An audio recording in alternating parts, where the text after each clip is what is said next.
riqueza sigue siendo la misma para todos. Una política fiscal de esa característica se dice que es neutra. ¿Por qué? Porque no produce ningún efecto. Pero existen otras dos posibilidades. Existe la posibilidad de que el que tiene más de esos recursos, el que tiene menos, va a dar menos, ¿verdad? Aquí estaríamos en una política en donde da más el que más tiene, da menos el que menos tiene. Pero ahora viene el Estado, ha reunido los recursos y los va a usar. Cuando los usa, el Estado viene y le da poquito al que tiene mucho y le da más al que tiene menos. Si el Estado hiciera eso, es algo así como lo que dicen que hacía don Robin Hood, ¿verdad? De quitarle a los pobres para dar, perdón, de quitarle a los ricos para darle a los pobres. Pues algo parecido sería lo que estaría ocurriendo acá. El Estado le estaría quitando a los ricos para darle a los pobres. En ese sentido, sí va a producir un impacto en la distribución de la riqueza, porque les está quitando a aquellos que tienen mucho para darle un poquito más a aquellos que tienen poco. Esa política se dice que es una política fiscal progresiva. Una política fiscal progresiva andaría buscando que más o menos todos lleguen a tener la misma riqueza, ¿verdad?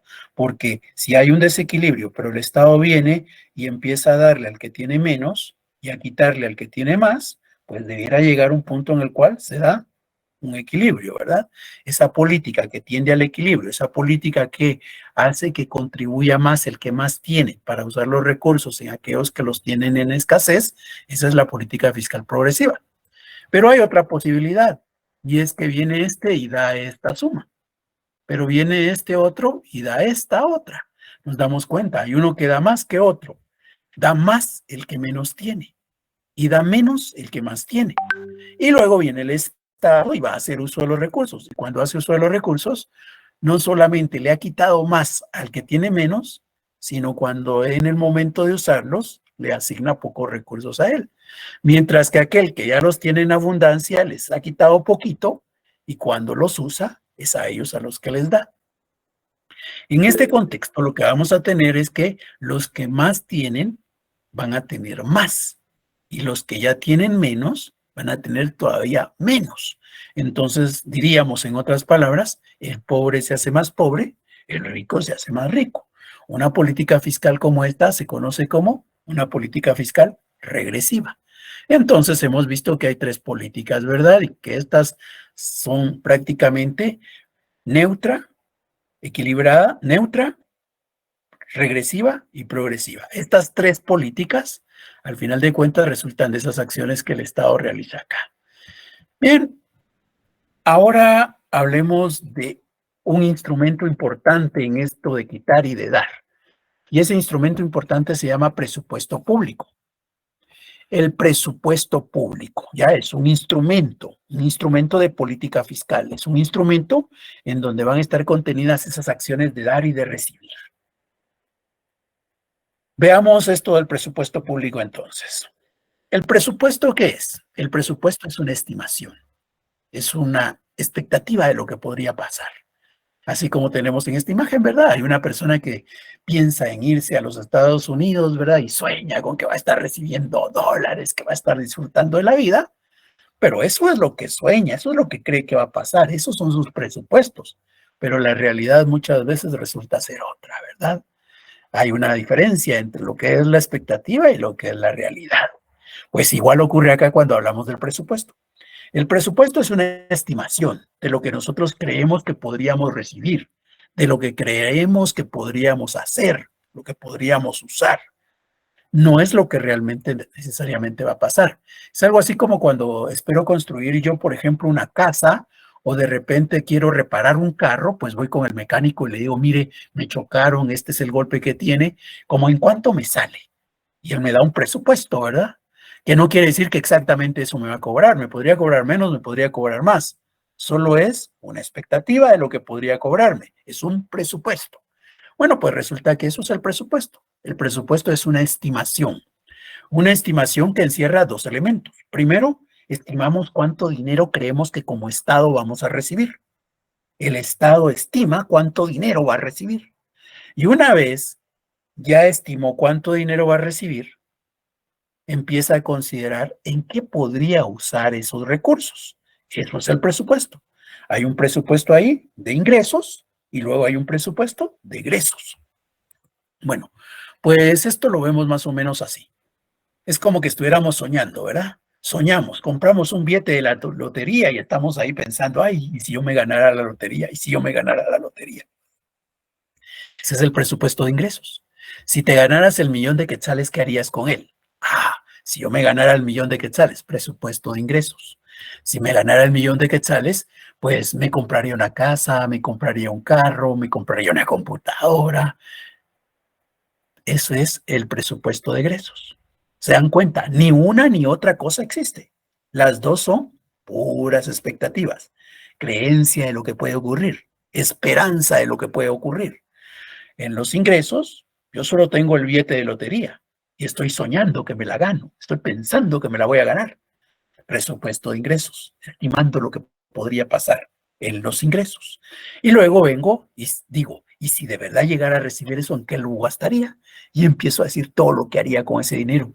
Pero ni existe el dinero como un ingreso y por tanto tampoco puede existir el gasto, ¿verdad? El egreso.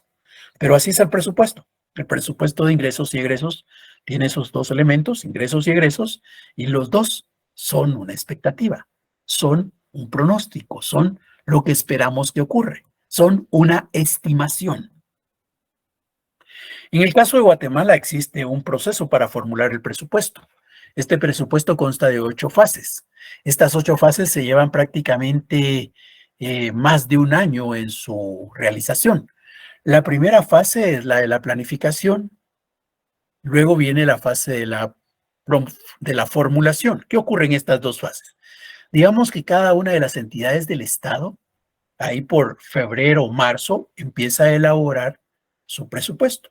Empieza a decir cuánto dinero cree que podría recibir y en qué podría gastarlo. Pero eso lo hace cada una de las dependencias del Estado.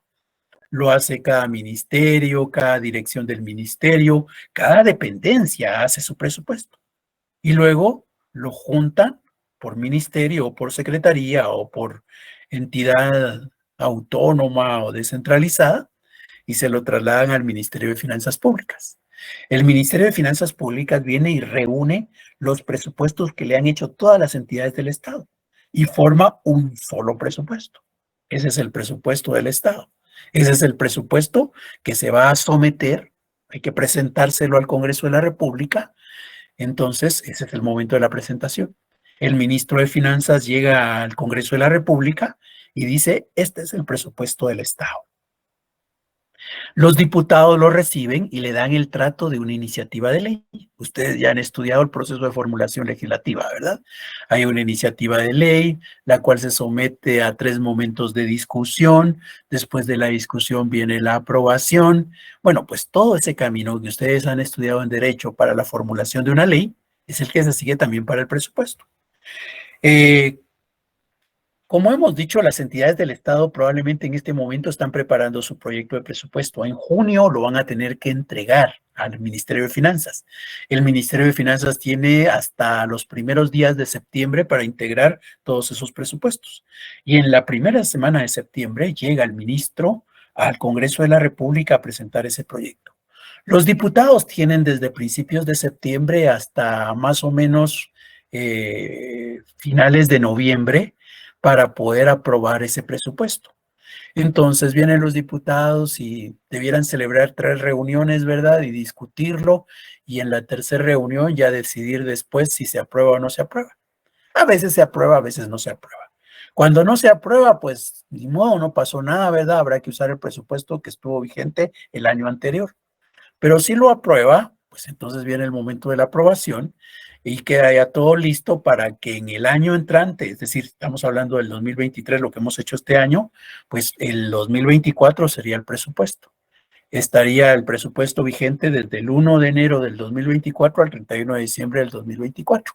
Y ahí cada una de las entidades empieza a ver si de verdad recibe ese dinero y si lo llega a recibir, pues empieza a usarlo como había considerado. Es la época de la ejecución. Esa ejecución está bajo el control, bajo el seguimiento de algunas entidades. Y luego, cuando termine el 2024, pues llega el momento en que hay que saber qué pasó con el presupuesto. Lo hicimos, lo usamos, logramos lo que esperábamos. Ese es el momento de la evaluación. En los 3 meses siguientes, allá por enero, febrero y marzo del 2025, pues se va a tener que presentar la liquidación del presupuesto. Ahí va a participar la Contraloría General de Cuentas y le va a rendir un informe al Congreso de la República para que conozca sobre esa liquidación, sobre esa rendición de cuentas de lo que pasó con el presupuesto. Digamos, esas son las 8 fases que encierra el presupuesto de conformidad con la ley orgánica del presupuesto en Guatemala. Ahora, como hemos dicho, ese presupuesto tiene 2 elementos. El presupuesto en general se llama presupuesto público.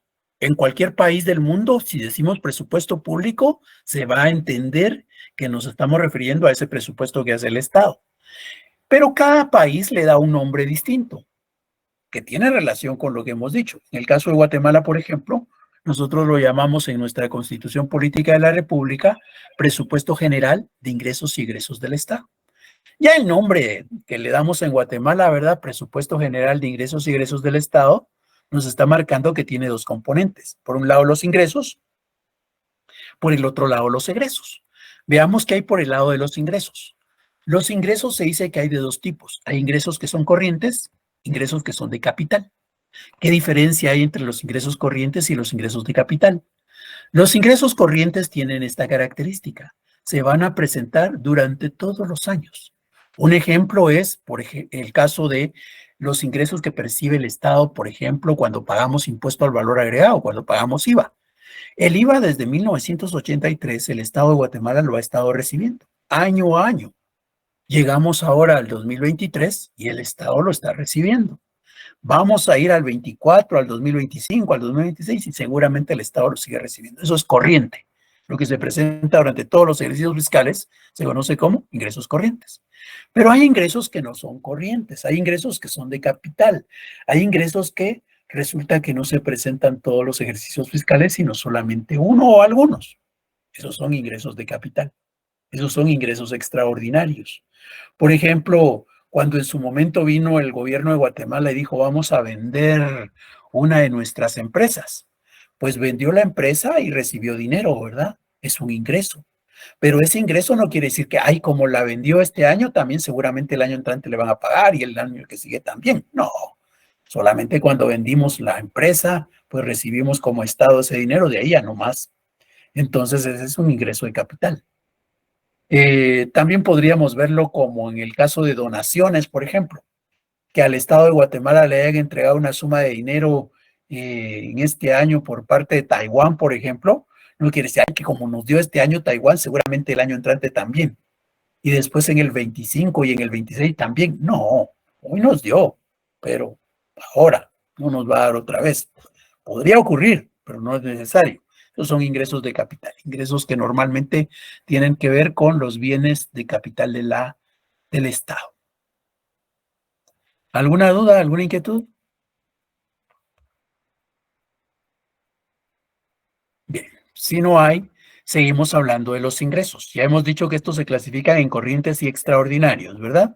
Pues veamos más detenidamente a los ingresos corrientes. Los ingresos corrientes se clasifican en tributarios y no tributarios.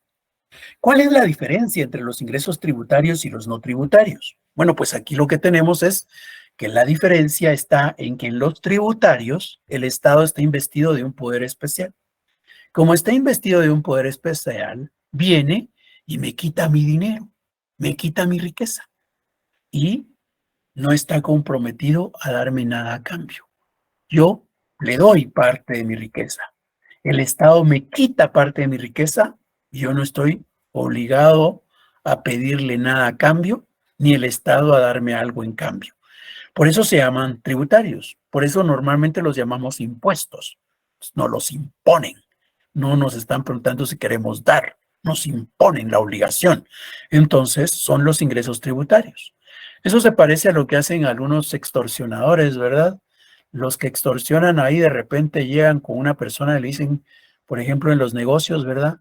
Si no me entregas 1,000 quetzales, te voy a matar, vas a perder la vida. Esa es la amenaza que le dan. Entonces viene la persona y dice, pues tengo que darle el dinero si quiero seguir vivo, ¿verdad? Porque aquí nadie me va a defender.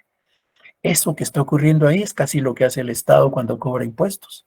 Nosotros vemos al Estado como alguien que está investido de un poder especial y por ese poder que tiene, pues nosotros no tenemos más que darle parte de nuestra riqueza. No es que lo hagamos de manera voluntaria, es que él nos lo está imponiendo, nos está obligando. En cambio, algunos de los ingresos que capta el Estado son no tributarios. En estos no tributarios, lo que va a ocurrir es que yo tengo mis recursos y se los voy a dar al Estado, pero no se los doy porque yo lo estoy viendo a él investido de un poder especial, sino se los doy porque él está ofreciéndome algo a cambio. ¿Y qué me puede estar ofreciendo a cambio? De repente, por ejemplo, yo quiero inscribir a mi hijo en un establecimiento público, en un instituto. Entonces viene y me dice el Estado, yo te doy educación para tu hijo durante todo el año, pero tienes que pagar una matrícula inicial. Paga la matrícula y tienes derecho a venir todo el año. Ese es un ingreso no tributario. ¿Qué es lo que ocurre con la universidad, verdad? El ingreso que nosotros le pagamos a la universidad es un ingreso que percibe como universidad. Y ese ingreso no es que nos esté obligando a tener que dárselos, ¿verdad? Somos nosotros los que voluntariamente decidimos inscribirnos en la universidad y estamos dispuestos a pagar por ese servicio de educación que nos da. Esos son ingresos no tributarios. La diferencia clave acá es que en los tributarios yo los doy y no espero recibir nada a cambio. En los no tributarios no. En los no tributarios yo voy a darlos porque sé que el Estado me va a dar algo a cambio. Eso hace que en los tributarios yo doy sin recibir nada porque el Estado está investido de un poder y por eso me puede obligar. En los no tributarios no. En los no tributarios el Estado no está investido de ese poder y por eso es que yo le digo, si me das educación, sí te doy. Si me das servicio de salud, yo sí te doy. Esos son los no tributarios. Bien, ahora hablemos de estos tributarios que a su vez se pueden clasificar. Los tributarios pueden ser directos e indirectos. ¿Cuál es la diferencia? Bueno, pues resulta que hay dos elementos, dos características para saber si son indirectos o directos los impuestos o los tributos. La primera es el recorrido que hacemos para pagarlos. Los indirectos, hay alguien en medio, por eso es indirecto. Hay alguien en medio que va a recibir el dinero, los tributos, los impuestos, y luego se los va a trasladar al Estado.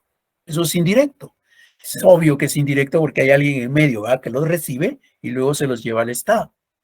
Aquí cuando pasa esto, fácilmente podríamos creer que cuando estamos pagando un impuesto en el banco, el banco es el que está en medio, ¿verdad? Pero no, no es el banco el que está en medio ahí. Ahí lo que está ocurriendo es que yo estoy llegando al banco y estoy depositando estos billetes en una cuenta del gobierno que está abierta en ese banco. Entonces, en ese contexto, no es que yo se lo esté dando al banco, yo lo estoy depositando en una cuenta del gobierno. Como lo que ocurre cuando a una persona le pagan su salario en una cuenta bancaria, con una acreditación. No es de que, le están pagando al banco mi salario. No, están depositándolo en una cuenta que yo abrí en ese banco, ¿verdad? Pues igual ocurre acá. No porque el banco esté ahí en medio vamos a creer que eso es indirecto, ¿ya? Siempre serían directos. Ahora, los directos, definitivamente ahí no hay nadie en medio, ¿verdad? Por eso son directos.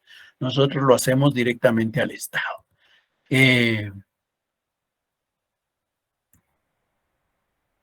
¿Qué otra cosa tenemos acá? Bueno, pues resulta que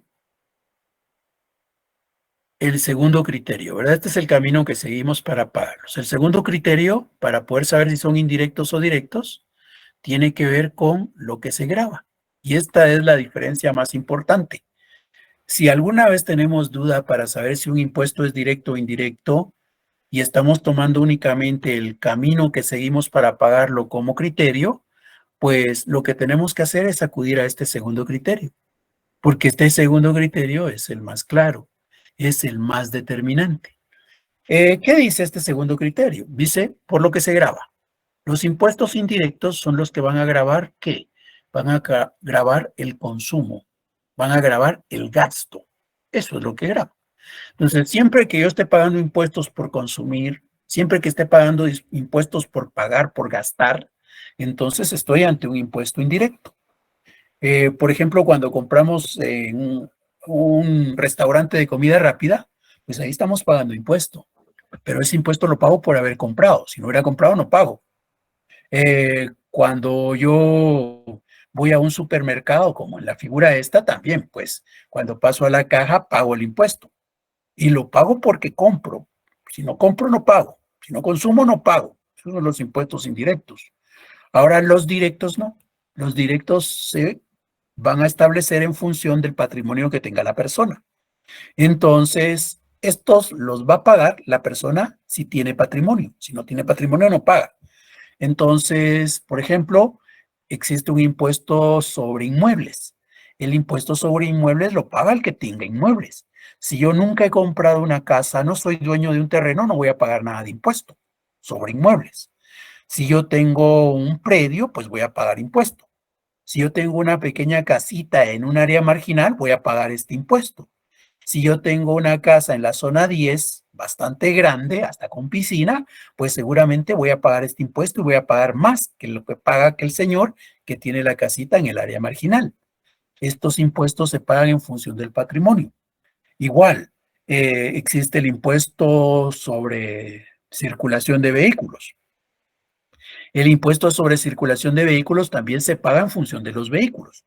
Si yo nunca he comprado un vehículo, ni siquiera una moto, ni siquiera una bicicleta, pues seguro que no voy a pagar ni un centavo en cuanto a impuestos directos en este caso.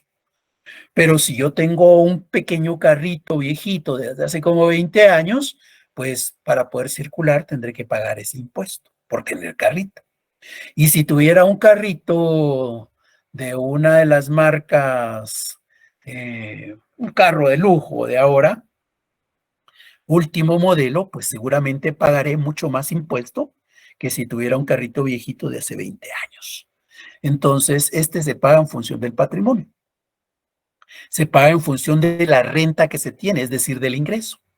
Si yo trabajo en Guatemala, por ejemplo, si yo trabajo en Guatemala y resulta que mis ingresos al año como trabajador no llegan a superar los 60,000 quetzales. Yo gano menos de 60,000 en el año. O sea, gano menos de 5,000 mensuales. Si yo en esas condiciones estoy, no voy a pagar ni un centavo de impuestos sobre la renta. Pero si yo gano más de 60,000, voy a pagar impuesto. Se paga por la renta, por el ingreso que se tiene. Entonces, los impuestos directos gravan el patrimonio, gravan la riqueza. Los indirectos gravan el consumo, gravan el gasto. Bueno, dicho esto, ¿y ustedes cuáles impuestos preferirían pagar? ¿Ustedes preferirían que existieran solo impuestos indirectos o solo impuestos directos?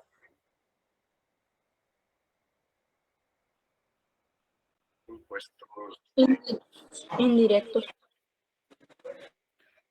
¿Por qué impuestos indirectos? Directos. ¿Por qué impuestos directos? Pensemos en dos circunstancias. Imaginémonos a la persona más rica que hay en Guatemala.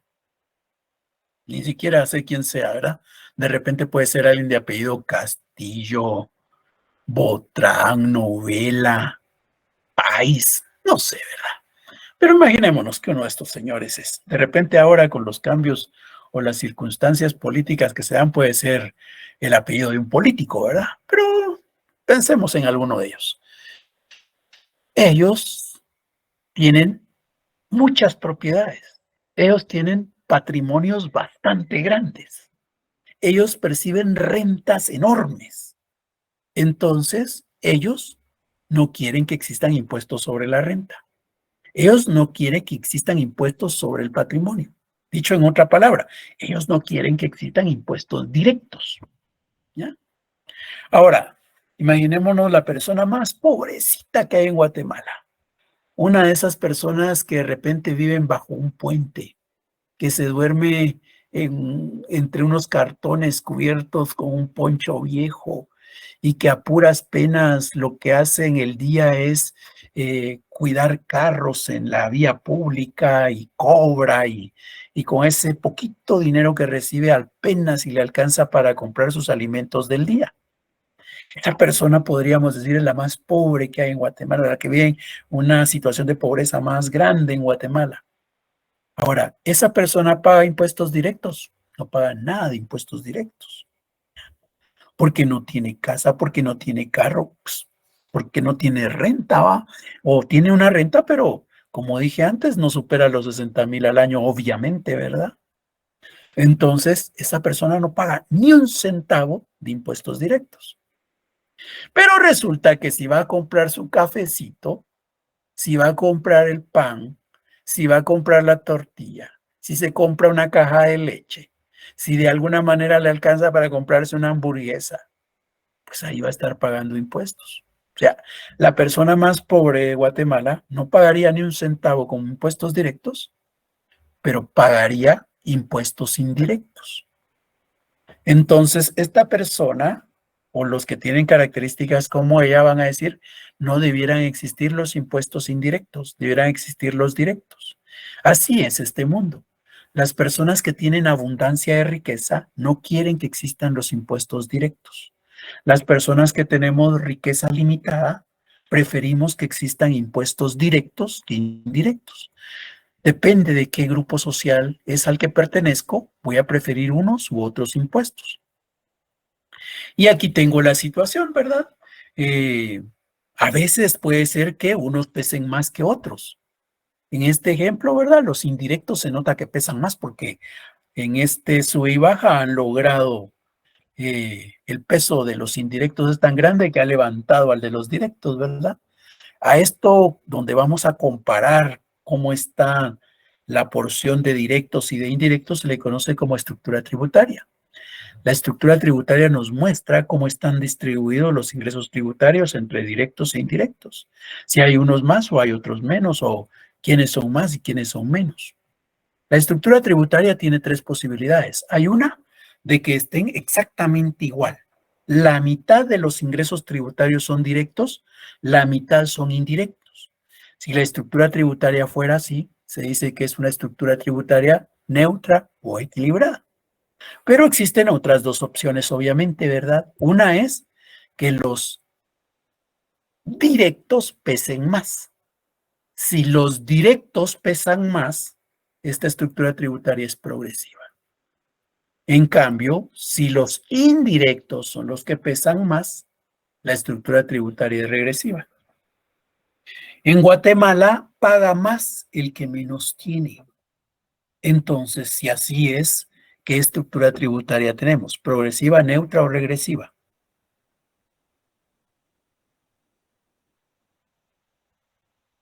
Regresiva.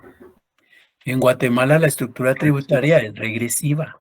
En Guatemala casi que no se paga impuestos por la riqueza que se tiene, se paga impuestos por el consumo, por el gasto, por las compras.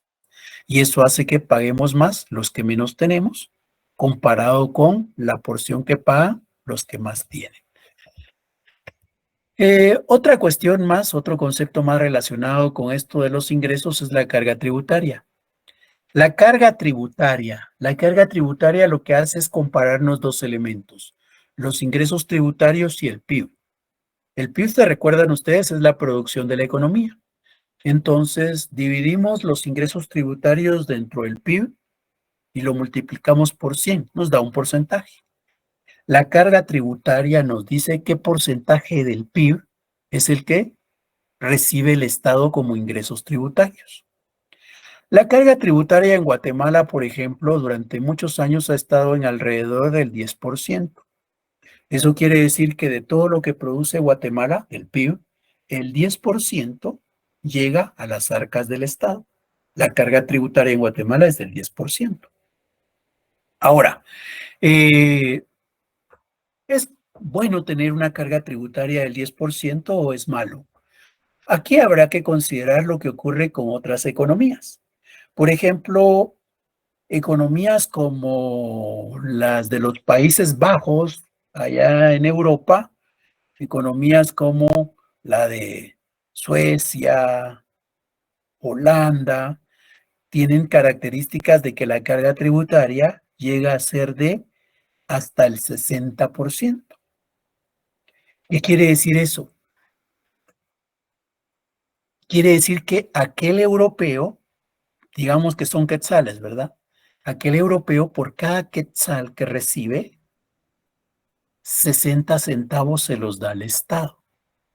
Mientras que nosotros aquí en Guatemala, por cada quetzal que recibimos, 10 centavos le damos al Estado. Nos quedamos con 90 centavos. Entonces, imaginémonos al guatemalteco que se quedó con sus 90 centavos y al europeo que se quedó con sus 40 centavos. Y la pregunta sería, ¿y quién está mejor? ¿Aquel o nosotros? Cualquiera podría de repente decir nosotros, ¿verdad? Porque nos quedamos con 90 centavos, mientras que aquel pobre solo 40 le quedaron. La verdad es que las cosas no son así. ¿Por qué? Porque resulta que nosotros nos quedamos con 90 centavos, pero ¿qué tengo que hacer con esos 90 centavos? Tengo que pagar el transporte, tengo que pagar mi alimentación, tengo que pagar mi vivienda, mi vestuario. Es más, tengo que pagar mi educación y la educación de mis hijos. Ustedes son privilegiados porque estudian en la San Carlos, ¿verdad? Así fui yo también y no pagamos mucho. Pero imagínense aquellos que no pueden ingresar a la Universidad de San Carlos y que tienen que pagar sumas grandes aun cuando sus ingresos son bajos. Hay quienes trabajan y trabajan solo para pagarse la universidad porque no les alcanza para otra cosa. O sea, me quedo con 90 centavos, pero esos 90 centavos tienen que alcanzarme para pagar la educación, la mía y la de mis hijos. Esos 90 centavos me tienen que alcanzar para cubrir los servicios de salud cuando me enfermo, los míos y los de mis hijos y los de mi esposa. Esos 90 centavos me tienen que alcanzar para ver cómo logro mantener segura mi casa. Porque de repente yo veo que hay mucha delincuencia en Guatemala y me organizo con mis vecinos y decimos, consigamos una autorización municipal, cerremos, construyamos muros acá, pongamos portones y obviamente hay que contratar policía también, ¿verdad? Bueno, pues, ¿y de dónde sale la policía? ¿De dónde sale el muro? ¿De dónde salen los portones? De mis 90 centavos. Con mis 90 centavos tengo que pagar muchas cosas. Ahora, ubiquémonos en el caso del europeo que se quedó solo con 40 centavos. Él se quedó con 40 centavos, pero ¿necesita pagar educación? No, el Estado da educación gratuita. ¿Necesita pagar servicios de salud? No, el Estado cubre la salud. ¿Necesita ponerle muros a su colonia, poner garitas, portones y contratar policía? No, y el Estado está dándole la seguridad ciudadana. Y entonces, ¿para qué usa esos 40 centavos? La verdad es que cuando vemos esas circunstancias, aquel solo se queda con 40 centavos, pero son 40 centavos que le quedan casi que como para cubrir cosas que son muy personales. Mientras que nosotros nos quedamos con 90 centavos, pero tenemos que cubrir una inmensidad de necesidades que muchas veces ya no nos alcanzan. Por eso es que es conveniente entregarle más recursos al Estado. Claro, nosotros diríamos, sí, pero mire cómo es nuestra autoridad. Ya bien sabemos que los funcionarios públicos son muy dados a pecar, ¿verdad? Y entonces, vaya que solo les damos 10 centavos. Imagínense si les diéramos como los europeos, ¿qué tanto se lograrían apropiar? La verdad es que también eso es cierto, no se puede negar. Pero el asunto acá no hay que verlo eh, hay que verlo desde el lado de la economía, que es lo que estamos estudiando. Y desde el lado de la economía es conveniente que el Estado cuente con más recursos, porque en la medida que cuenta con más recursos puede dar mejores servicios. Es cierto que tenemos un problema de mala administración. Es cierto que tenemos un problema en donde muchos funcionarios públicos hacen mal uso de los recursos, pero ese problema no es un problema de economía. Ese es un problema de justicia, es un problema de carácter jurídico. Lo que necesitamos es fortalecer nuestros controles y de verdad buscar un sistema punitivo para esas personas que hacen mal uso de los recursos. No se trata de no darle recursos al Estado, se trata de velar porque el Estado haga buen uso de ellos.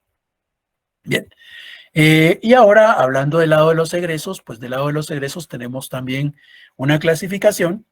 Estos son gastos de funcionamiento y gastos de inversión. ¿Qué diferencia hay? Realmente gastos de funcionamiento son los únicos que son gastos. La inversión no es un gasto. La inversión no es gasto. ¿Y en qué se diferencia una inversión de un gasto? Los dos son egresos, ¿ya? Los dos son egresos, pero no los dos son gastos. Egreso solo Perdón, egresos son los dos, pero gasto solo los de funcionamiento. Digamos que los gastos de funcionamiento son aquellas erogaciones que hace el Estado para lograr el mantenimiento de la institución. Por ejemplo, imaginémonos en un hospital. ¿Qué se necesita para que el hospital opere? Pues se necesita pagarle a los médicos, a las enfermeras, a la recepcionista, al guardia.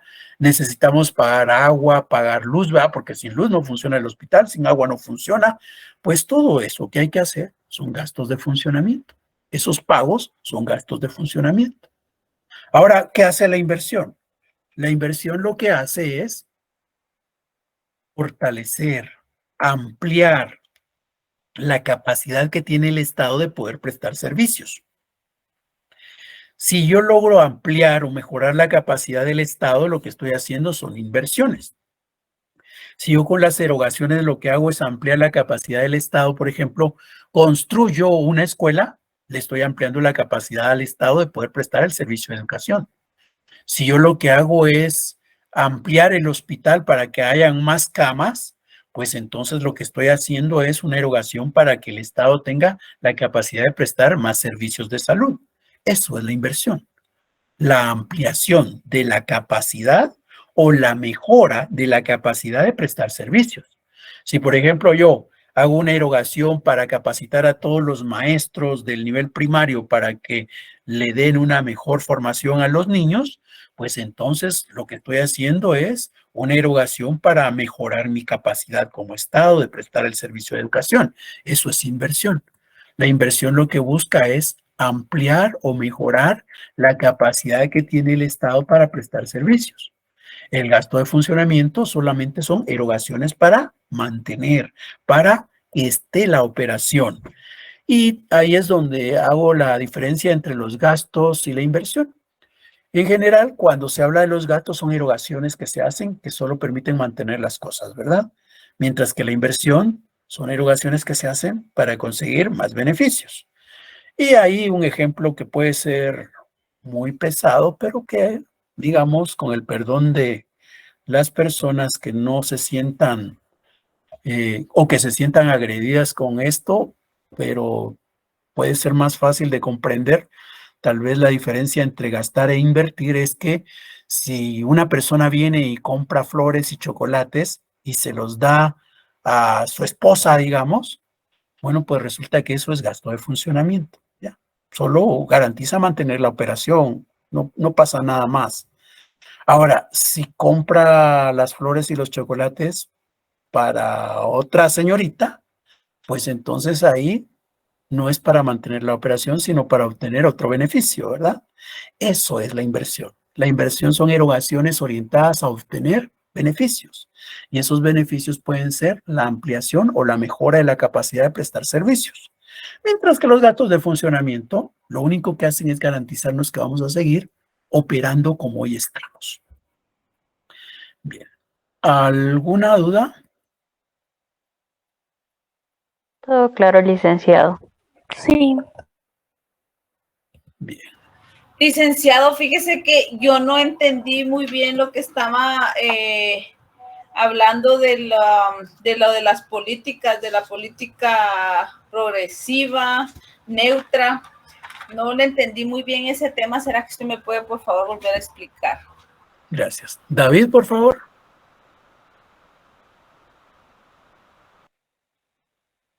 David Ortiz levantó la mano.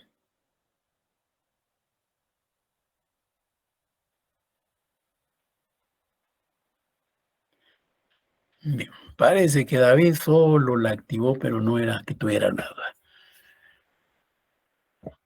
Muy bien, entonces estamos con las políticas. ¿Qué pasa con la política fiscal? La política fiscal, decíamos, podía tener tres posibilidades.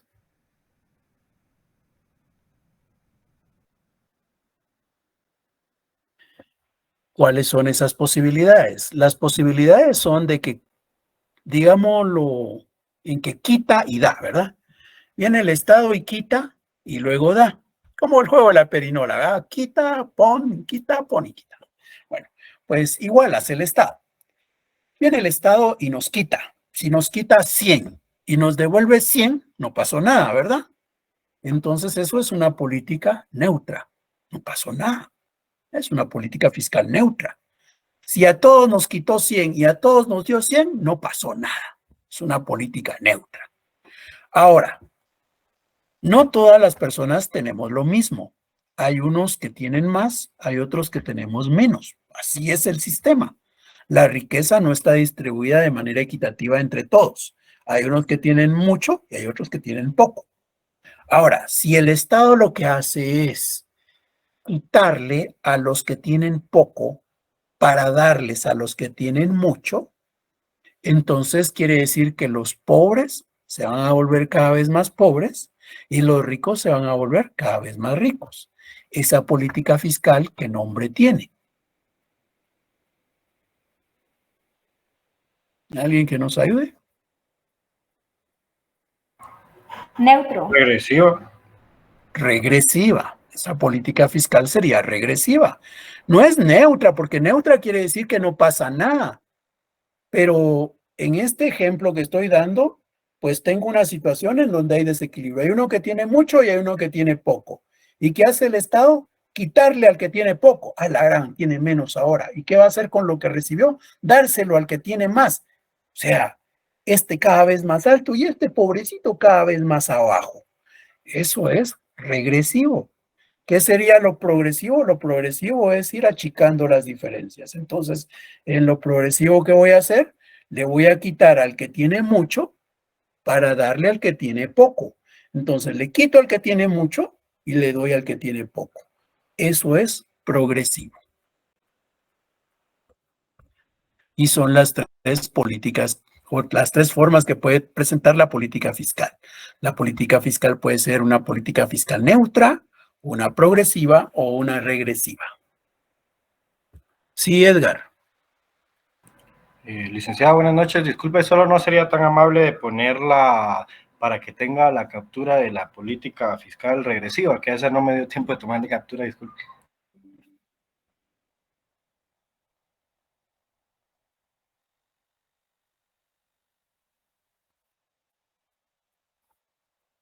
Bien, si no hay dudas, entonces nos quedamos acá y volvemos nuevamente a clases el próximo lunes. Les agradezco la atención.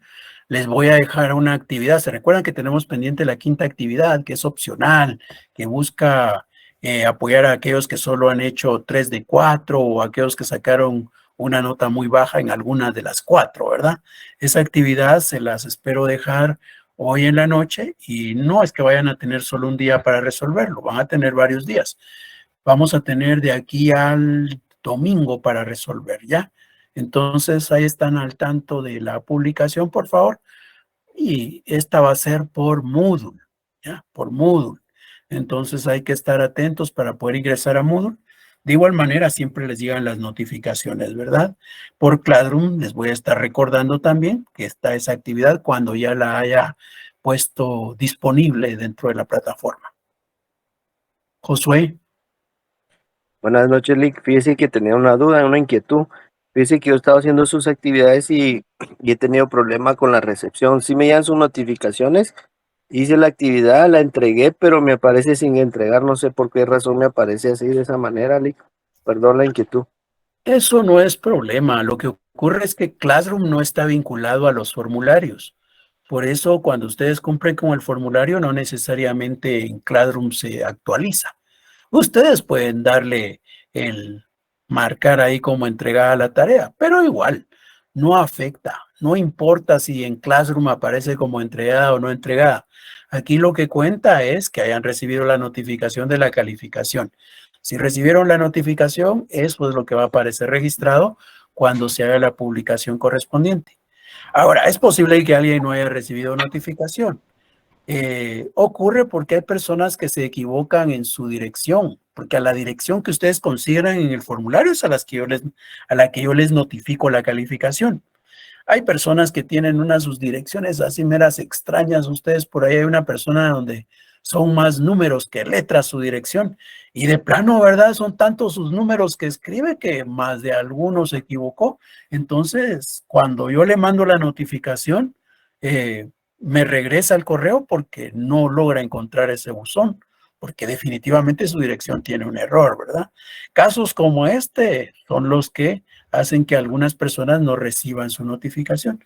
Pero no se preocupen que estaríamos en el fin de semana ya colocando las tablitas ahí donde van a aparecer las calificaciones de todas las actividades. Gracias, Lick, le agradezco su respuesta. Para servirle. Bien, entonces, no habiendo más, les agradezco la atención, se cuidan, feliz noche y estamos nuevamente el próximo lunes a las 19 horas. Feliz noche. Feliz noche, licenciado. Feliz noche, licenciado.